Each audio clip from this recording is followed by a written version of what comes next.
Training is entitled Biting, a Guide to Understanding and Preventing Biting in Your Classroom. We will go over why children bite, when it typically happens, and what we can do to manage it when it is occurring. The last parts that we'll go over are communicating with parents and when we should reevaluate the biting in the classroom.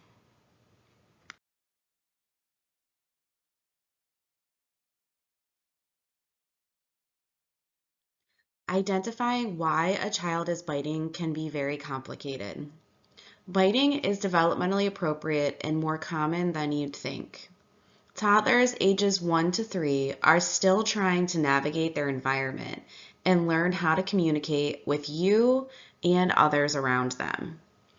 Just like we have thoughts and feelings about our environment, so do toddlers. They just can't express those thoughts or feelings in the way we're able to. Being able to change your mindset on biting from feeling like it's maybe more intentional to understanding that they're little people that can't express themselves yet, and that's why we're here as educators, to help teach them the right ways to express those big feelings or thoughts.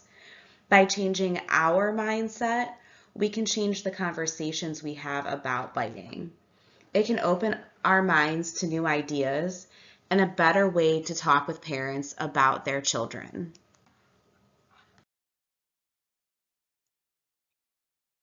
Now that we understand why biting is developmentally appropriate and common, here are a few reasons a child will bite. Out of frustration, trying to set a boundary, attention seeking, trying to get something they want, and then most commonly teething.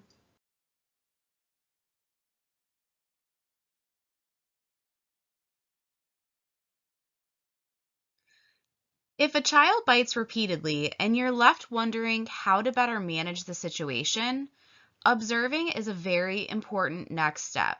Noting on a behavior log when biting is happening will force you to look at the times, what's going on around you, and how you handled it. Asking yourself, what time of day did the biting occur? Is it always the same time? And who was bit? Is it always the same child? And what was the child doing? Were they playing? Were they eating? Was a toy taken from them? Asking yourself these questions can help you better identify the environment around the child to see if you can put something in place to prevent it at all.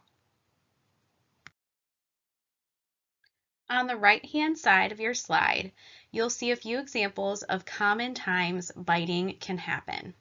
During transitions, nap time, free play, and finally lunchtime. If a certain time of the day is harder for a child than another, we can put something in place to help that child. For example, one of your children bit 3 days in a row during discovery time, and you notice this on the behavior log that you keep. Noticing this and positioning yourself close to the child can give you a better opportunity to intervene before the child bites. In this next clip, you're going to see one of our wonderful teachers position her body during a discovery time to help engage the children around her and also keep herself in close proximity to our friend in the orange that has bitten before. Watch the next clip carefully to see what Miss Alex does. Oh, is that a phone? You calling Mama? Yeah. Ready? From head to toe. No. I am a penguin, and I turn my head. Can you? Can you turn your head? Can you turn your head? I am a giraffe, and I bend my neck. Can you? Bend this neck? You bend your neck? Bend. Hopefully you noticed that the teacher not only had separate activities to engage the children, but she also engaged all of them by sitting at their level, reading a book, and keeping eye contact. She had herself positioned so that our friend in the orange was not only engaged, but was also close enough to her to intervene if she needed to. Other ways that we can help prevent biting, not only in our classrooms, but good suggestions for parents at home as well, are to distract your child with a toy or a book. You can suggest how your child might handle a situation that triggers them to want to bite. Suggesting new ways or different ways of sharing. And reading books about biting can also help. It is important to note that some of these suggestions, particularly number 2, suggesting how your child might handle a situation that triggers them to bite, should be done in an age-appropriate way. Think about, how old are they? How can I teach them a different way to handle a situation in a way that they will understand? Sometimes it's as simple as encouraging them to bite a teether instead of another friend. Either way, keep it very simple. As few words as possible is best. For example, ouch, bite the teether instead of a friend. Also, remember they are learning from you, so remain calm and consistent. In this next clip, you will see Miss Alex read "no biting." In our field, focusing on the negative, the no, is not appropriate. So Miss Alex has rephrased the words into what a child can do with their teeth. Again, notice our friend in the orange that is always close by. This particular activity has multiple children close to each other, which can be a trigger for biting. But Ms. Alex is actively engaging and supervising, so she can intervene if necessary. Ouch! What did she do to his finger? Did she bite him? Ouch, that hurts. We need to keep our friends safe. What do we do? Our teeth are for food. Apples. Good. Apples. Teeth are for apples. Oh. Ouch! We need to keep our friends safe. That hurts. What did he do? He pushed his friends. Ouch! What can we push? A swing! To keep our friends safe. Do you want to keep our friends safe? Can you chew on your necklace? Okay, wear a necklace to keep our friends safe. We chew our necklace. High five. At the end of the clip we watched, Miss Alex talked to our friend about the teething necklace and what we do with it. Notice, she was very calm and positive. She used positive language to introduce the teething necklace. Our friend was also very calm and receptive to the teether. We never want to introduce something new in a stressful way. It's important to think about the language you're using and the environment you're in before working with a child that is struggling. Just like us as adults, children get overwhelmed also. Miss Alex also used very few words and kept the introduction to the teether very short and sweet. These are all things to think about when introducing something new. Then, when it comes time to use it, the child will be more likely to because you've introduced it in a very calm and positive way. A few more best practices to managing and preventing biting are having a consistent and predictable schedule, having teethers on hand and encouraging using those instead of biting, including sensory play into your daily schedule, and modeling the words and behaviors you'd like the child to use.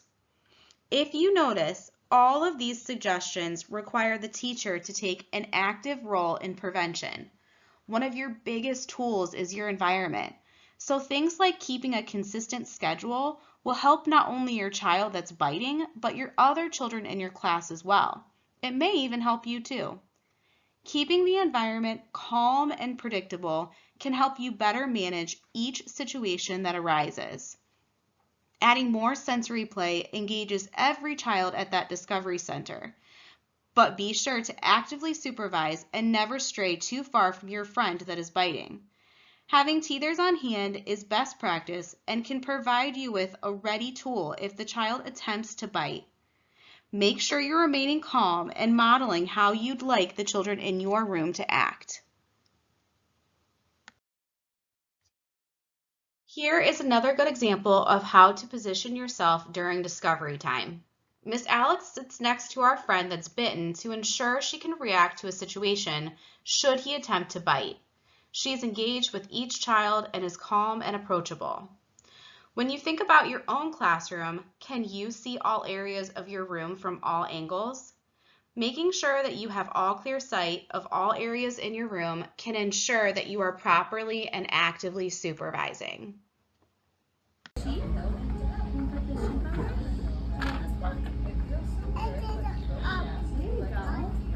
we push them together?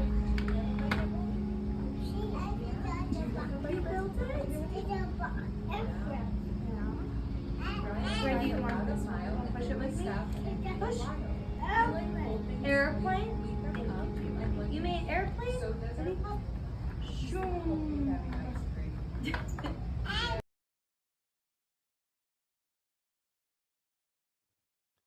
Okay, so now you've got some knowledge about biting and some great resources for your classroom and your parents too. But what do you do next? As with most things, communication is important, and so is documentation. If you're taking this training, chances are you've looped in your Step Up to Quality core and director already. But if you haven't and found this on your own, please follow these steps. The first one is to complete the Help Wanted form. This will help you reflect on what you need to be more successful for the child. This form also loops in your director and Step Up to Quality core so that they can give you more resources. The second is a meeting with the parent and director. This meeting is under the discretion of your director and set up by them. The last is to begin a behavior log to track the biting. All of these steps can not only help set you up for success, but the child in your classroom as well. Talking about biting with the parent of the child that's doing the biting can be hard. It's an important step, though, in prevention, because the parent can help you at home to reinforce what you're doing at school. It's important to remember that these conversations might be upsetting to the parent and may bring up their own feelings. But that's okay because you're prepared and understanding. You've got all this knowledge now. Think about what you want to say. Be kind, respectful, and clear. Don't focus on all of the negative. Have some resources, like some from the next slide, handy that you can give. Remember that the parent is an ally, and you guys will work together to help their child. Remaining open and respectful will go a long way. Here are some resources for both parents and teachers. Some of them include links to informative articles about biting, and others are tips that you can use. It's important to have as much information as you can to not only help yourself, but the parent as well. You've made it through this training and should hopefully be feeling a little bit more confident with what to do. But if you find that you're actively putting things into place, documenting, being proactive through the day with supervision, and communicating, in other words, you're doing everything you can, but the child is still biting after a few weeks or months, then it's time to reevaluate. Your director will help you determine when this step should be taken. There could be a developmental delay or speech delay present that needs to be professionally assessed. We hope you were able to reflect on your own classroom and children while taking this training. If you can manage the child that's biting with active supervision, engagement, and different tools like teethers, then you should be successful in managing and preventing biting. Talk with your director and your Step Up to Quality core to help you problem solve, and talk with the child's parent to help you understand how it's going at home. Remember, you are an amazing educator, and teaching is what you do. Continue to provide the calm and structure that's needed for success.